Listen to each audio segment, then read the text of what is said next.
Time moves forward, technology advances, and motorcycles evolve to match the changing demands of riders.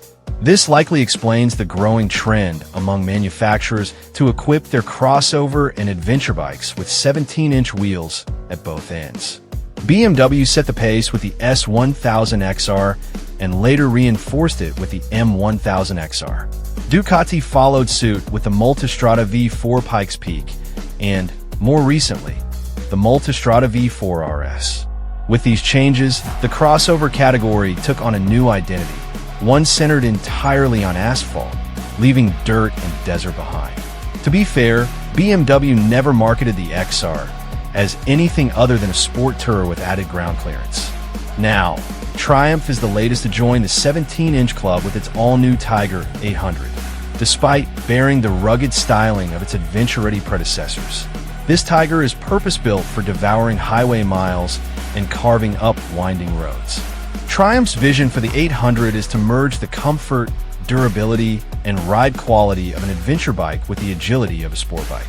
At least, that's the theory. The company calls it a seamless blend of high-performance sportiness and exceptional touring capability, a claim reinforced by its adventure-style design paired with road-focused 17-inch wheels. One 2070s 17 front, one 8055s 17 rear. There's no mention of off-road prowess, nor will you find rally or off-road riding modes, because they simply don't exist on this model. While the steel tube perimeter frame, styling, and wheels are borrowed from the Tiger Sport 660, the heart of the new Tiger 800 is its fresh 798 cubic centimeters DOHC inline triple. Likely to serve as the foundation for future Triumph models, this engine delivers a claimed 113 horsepower at 10,750 RPM, roughly 30 horsepower more than the 888 cubic centimeters triple in the Tiger 850 Sport, along with 61.9 pound-ft of torque at 8,500 RPM. Though peak torque is only slightly higher than the outgoing model, service intervals now extend 4,000 miles longer, reaching 10,000 miles. The Tiger 800 comes equipped with fully adjustable Showa suspension. Compression and rebound damping can be fine-tuned separately in the front fork legs, while the rear offers easy access preload and rebound adjustment.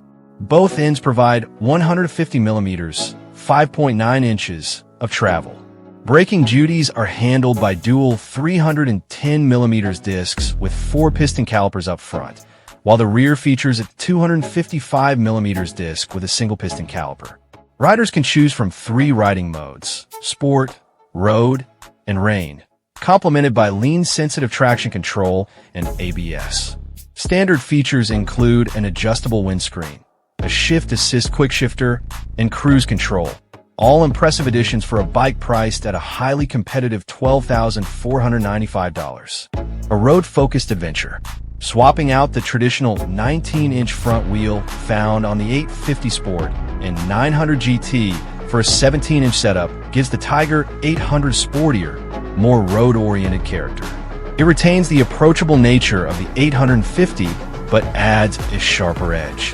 Instead of fitting neatly into the adventure bike category alongside BMW's F900 GS or Ducati's Multistrada V2, the 800 feels more at home alongside the aggressive KTM 890 SMT and Yamaha's versatile Tracer 900.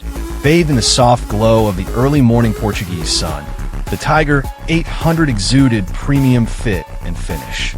Sitting down on the non-adjustable 32.9-inch seat, the view was clean and uncluttered.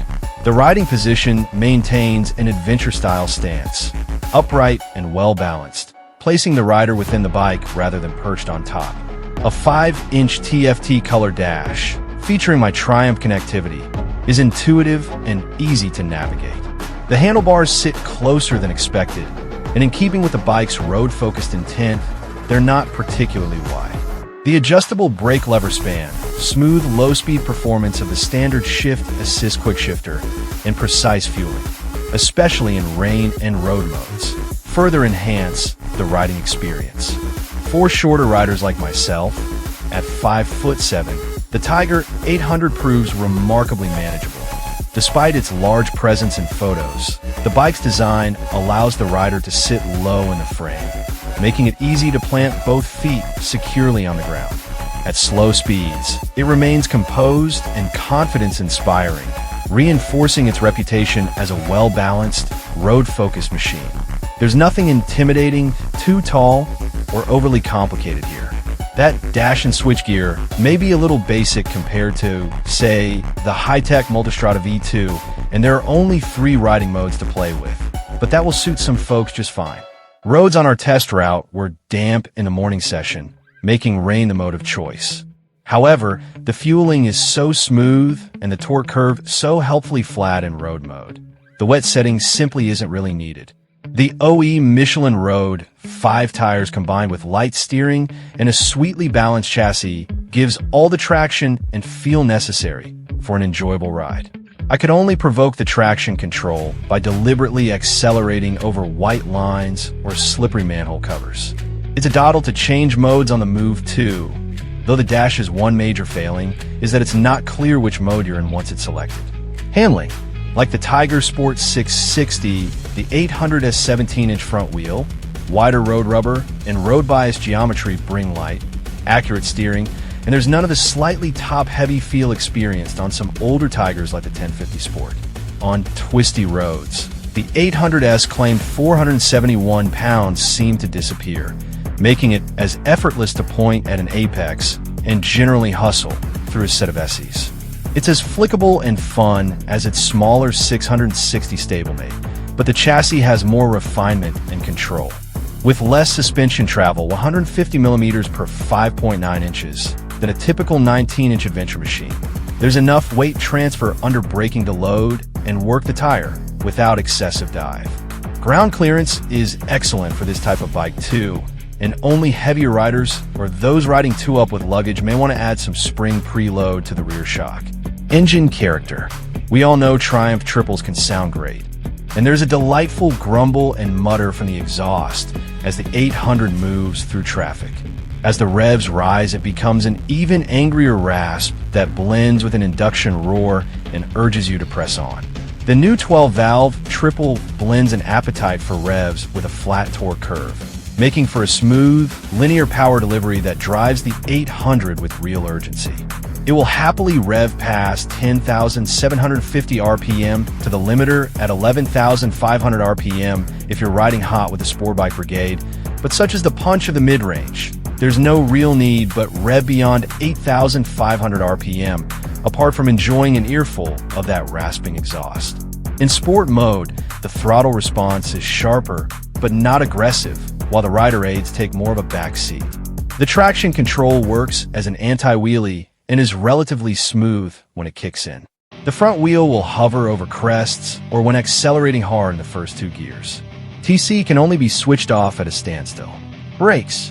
The brakes may lack the Brembo bling of some of the Italian competition, but are more than capable.